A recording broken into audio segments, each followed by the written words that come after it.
Icyerekezo TV, inkuru zicukumbuye kandi zinogeye amatwi. Aha ni ubwenge buri.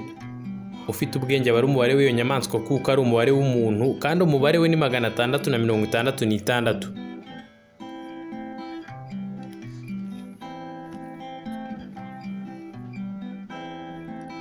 Aya ni amagambo yo muri Bibiliya igice cya 13 umurongo wa 18 mu gitabo cy'ibyahishuwe cyanditswe na Yohana wari umwe mu bigishwa ba Kristo ubwo yari yarajugunywe ku kirwa cya Patimo. 666 Le nombre de la bête. Icyo ni igifaransa, mu cyongereza bakagira bati the number of the beast, naho mu kinyarwanda wagira uti umubare w'inyamaswa. 6 uyu ni umubare ufatwa nk'ikimenyetso cya shitani mubi ku isi y'abazima. Uyu gatera ubwoba batari bake nanjye ndimo, ukanatitiza abandi ku rwego rwo guhamuka. Iba ushatse kubyipimira uzabyuke rimwe ufata icyapa kinini ubundi wandikeho 6 wimanukire mu muhanda, cyangwa se ufata umwenda runaka nk'agapira ko kwambara ako gashyire imibare nk'iyo ku buryo bugaragarira bose. Ndakubwiza ukuri ko bazagukubita ijisho benshi bazaguhungira kure, ahubwo wanavuza induru kuko ibyo waba wadukanye mu mitwe ya benshi ahubwo hafi ya twese ni antikristo. Ubwo waba uri umuhakanyi utuka Imana ku mugaragaro, izingiro ry'urwengero rw'ikibi kiruta ibindi byose ububi, n'ishyano rihetse akaga kaba kagwiririye isi, ibyago bikura imitima yose y'abatuye isi dusanga mu gitabo cy'ibyahishuwe ari nacyo cya nyuma muri Bibiliya cyanditswe n'intumwa Yohana, n'ubuhanuzi buteye butya.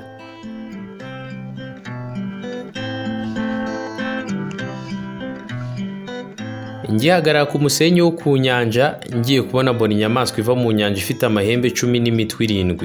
Ku mahembe yayo hari ibisingo 10 no ku mitwe yayo hari amazina yo gutuka Imana. Iyo nyamaswa nabonye yasaga n'ingwe, amajanja yayo yasaga n'ayaruko, akanwa kayo kasaga n'ak'intare. Cya kiyoka kiha imbaraga zacyo n'intebe yacyo y'ubwami n'ubutware bukomeye. Nuko mbona umwe mu mitwe yayo usa n'ukomeretse uruguma rwica, ariko urwo ruguma rwawishe rurakira. Abari mu isi yose bakurikira iyo nyamaswa bayitangarira, baramya icyo kiyoka kuko cyahaye iyo nyamaswa ubutware bwacyo. Baramya n'iyo nyamaswa bati, ninde uhwanye n'iyi nyamaswa kandi ninde ubasha kuyirwanya? Ihabwa akanwa kavuga ibikomeye n'ibyo gutuka Imana, ihabwa no kurama ngo imara amezi 42.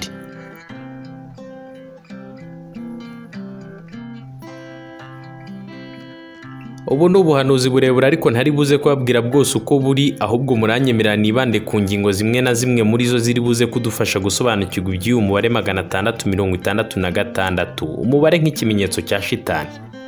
Mu buryo bwo kugira ngo ntaza kurambirana, reka ubuhanuzi tubukomereza aho bugira buti, nuko mbona indi nyamaswa izamuka iva mu butaka. Iyo yo yari ifite amahembe 2 nk'ay'umwana w'intama, ivuga nk'ikiyoka. Itegekesha ububasha bwose bwa nyamaswa ya mbere mu maso yayo, ihata isi n'abayirimo ngo baramye ya nyamaswa ya mbere yakize uruguma rwayishe kandi ikora ibimenyetso bikomeye. Imanura umuriro ruva mu ijuru rugwa mu isi mu maso y'abantu. Iyobesha abari mu isi ibyo bimenyetso yahawe gukorera imbere ya nyamaswa. Ibabwira kurema igishushanyo cya ya nyamaswa, nuko ihabwa guha icyo gishushanyo cy'inyamaswa guhemuka ngo kivuge kandi cyicisha abatakiramya bose. Itera bose aboroheje n'abakomeye, abatunzi n'abakene, n'ab'umudendezo n'ab'imbata gushyirwaho ikimenyetso ku kiganza cy'iburyo cyangwa mu ruhanga, kugira ngo hatagira umuntu wemererwa kugura cyangwa gutunda keretse afite ikimenyetso cyangwa izina rya ya nyamaswa cyangwa umubare w'izina ryayo. Aha niho ubwenge buri. Ufite ubwenge aba ari umubare w'iyo nyamaswa kuko ari umubare w'umuntu kandi umubare we ni 666. Bibiliya dukoresha yagiye igaragaramo imibare itandukanye ariko ifite ubusobanuro burenze cyane kuba ari imibare. Iyo yabaga ifite ibyihagarariye nk'ikimenyetso cyabyo, imwe igahagararira Imana, indi nayo igafatwa nk'ihagarariye Sekibi shitani. Umubare 7 nawo ugaragara mu gitabo cy'ibyahishuwe. Uyu utandukanye n'umubare 6 mu busobanuro nk'ubwo bwo muri Bibiliya, aho 7 ivuga ikintu cyuzuye kandi kitagira inenge na gato. Iyo 7 ubwo ikaba ishushanya ibikorwa by'Imana kuko ibyo ari nabyo bitagira inenge. 7 kandi kongera kugira igisobanuro cyenda gusa n'icy'umubare 3 muri Bibiliya kuko uyu nawe ari uw'Imana isumba byose. 3 nk'umubare ugaragaza ubutatu butagatifu cyangwa se ubutatu bwera. Muri Bibiliya iyo bavuga 3 ntago bandika 3 imwe, ahubwo ni 3 inshuro 3. ubutatu butagatifu cyangwa se bwera, ariko bikaba 333 mu buryo bwo kubinogereza cyangwa se kubihamiriza no kubitsindagira. Mu mujyo nk'uwo rero ni nako 7 nababwiye nayo ihagarariye ibikorwa by'Imana bitanagira inenge n'imwe. Iyi nayo igiye kwandikwa ntago yandikwa ari imwe, ahubwo irabanzwa igahabwa ubuheta bwayo igaherutswa ubuheture. Ubwo ni 7 eshatu z'impanga, ahubwo ibyo bikabyara 777. Ni 7 inshuro eshatu mu buryo bwo kubisigiriza no kubinogereza no kubitsindagira mu butatu butagatifu bwera. 666. Uyu ni umubare uteye ubwoba batari bake kuri isi y'abazima, kuko wari umubare w'inyamaswa imwe natangiye mbabwira mu buhanuzi bw'ibyahishuwe byanditswe na Yohana. Iyo nyamaswa ikaba ivuga ikibi, kandi icyo kibi nta kabuza kigahita gihuzwa na Sekibi Shitani. 6 nk'ikimenyetso cya Shitani. Uyu mubare kandi binavuga ko ufite inkomoko ku bahungu 666 ba Adoniya. Aba bose ngo bari abarwanyi n'abategetsi b'ibihangange by'akataraboneka bitavugwa, ngo aba rero baje no gutera umurwa w'uburanga n'ubwiza bushashagirana w'i Yerusalemu bagiye kwica Zerubabeli mwene Joakimu, ariko ntibahirwa no gutera umurwa w'isumba byose wari ucumbikiye ubwoko bw'Imana. Nuko rero Zerubabeli ahita bahindukirana ndetse aranabatesha. Mu by'ukuri icyo cyari igitero simusiga ariko agisubiza inyuma, kandi uyu mwene Joakimu ni nawe wamenyekanye cyane kubera proje cyangwa se umushinga wo kongera kubaka urusengero rw'i Yerusalemu, nyuma y'uko rumwe rwatonyagaga zahabu nsa ku nkingi zarwo rwari rwarasenywe n'Abababiloni. Ndavuga indwanyi zo mu bwami bwa Babiloni cyangwa se Babylonian Empire. 666, the number of the beast cyangwa se nombre de la bête, antikristunsa. Bivugwa kandi ko iki cyari igipimo cy'umwami w'abami Salomoni yakoreshaga apima zahabu buri uko umwaka utashye ubwo yabaga amurika mu nzu y'Imana. Reka kandi nongere ngaruke kuri aya mazina abiri yombi. Ayo ubwaya bumbatiye icyo abantu ku isi twita ubuhangange nyabwo, benshi batabura no guharanira ndetse no kumaranira. Uru rukaba n'urugendo ikiremwa muntu cyatangiye kuva cyaca akenge. Bwana Nero ndetse na mugenzi we Cezari, aba ni abami babiri bo mu bwami bw'Abaromani babaye ibihangange bitavugwa, nuko bicara ku gasongero k'icyubahiro babikesha kunywesha amaraso inkota zabo zigashira icyaka. Aba bombi bahize bukwari uwitwaga umukozi w'Imana aho yavaga akagera, aho hanatikira abatari bake mu bayikoreraga. Abandi nabo baratotezwa bimwe byicaraho mbere y'uko usogotwa n'inkota hasi hejuru. Ijoro n'amanywa diridiri ku mukozi w'Imana, bari bariho batariho bararimbuwe hafi yo kubamara. Nuko nyine nta bapfira gucira, ubwoko bw'Imana turacyariho kandi turayihamya. Aba bami rero ngo bikekwa ko ari izo nyamaswa zavugwaga nk'uko twabibonye tugitangira, kandi rero ibikorwa byabo byanahuzwa n'amazina yabo, ibyo bigahita biteraho kashi byiyemeza. Nero Cezari, aya ni ya mazina ya bano bami babiri bombi ngize rimwe. Ayo bwayo yasimbuje imibare y'ikigiriki, buri nyuguti ukayisimbuza umubare uyihagarariye, ubundi warangiza ukayiteranya, ako kanya igisubizo ubona inyuma yabihwanye ni 666. Amazina yabo yari ikimenyetso cy'inyamaswa. Ayo yaratugaga kandi akanarwanya Imana mu ngufu zose z'ubutegetsi na politiki. 666, nombre de la bête cyangwa se number of the beast, umubare uhakana ugatuka kandi ukanasebya Imana, mbese umubare urwanya Imana, ikimenyetso cya Shitani nzima, kinahuzwa n'amagambo yanditse ku ngofero y'umushumba mukuru wa Kiliziya Gatolika ku isi yose.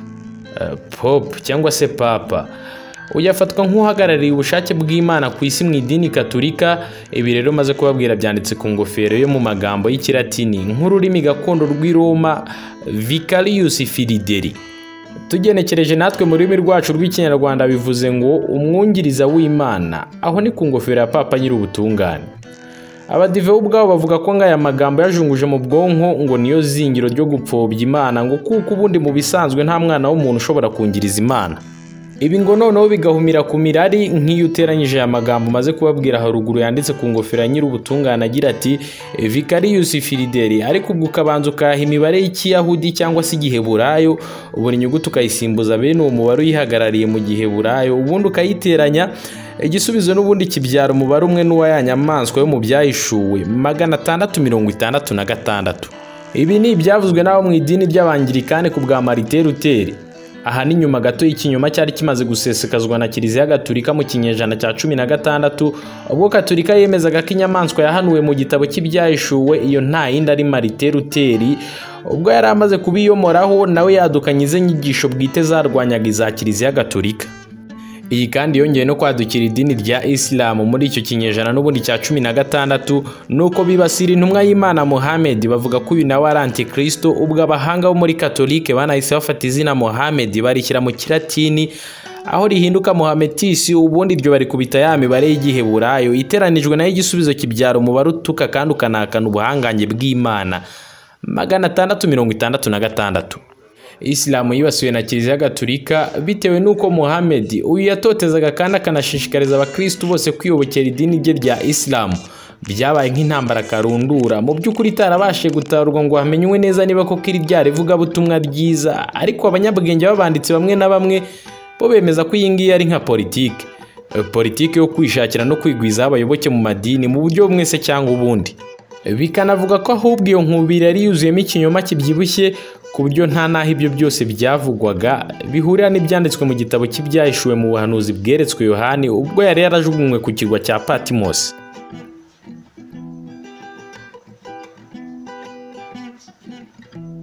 Magana 666. Uyu ni umubare uhishe byinshi mu by'ukuri bidasobanutse habe na gato, ku buryo buri cyadutse cyose kitabura kureberwa mu isura imwe n'iy'uyu mubare, ubwo abantu tukabishakira isano kandi ubwo nyine igahita inaboneka ku buryo biza guhuzwa neza kandi koko nawe wabisobanurirwa ukumva ni ukuri.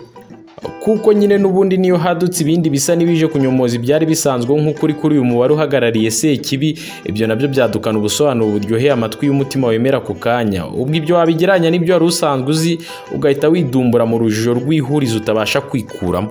Ubwo umuti ukaba kwemeza byose gutyo, kuko kwemeza kimwe ngo uhakane ikindi bisa naho bidashoboka kuri bamwe, abo nyine bakanahurira ku kintu kimwe basangiye, ubwoba bw'uyu mubare wa 6.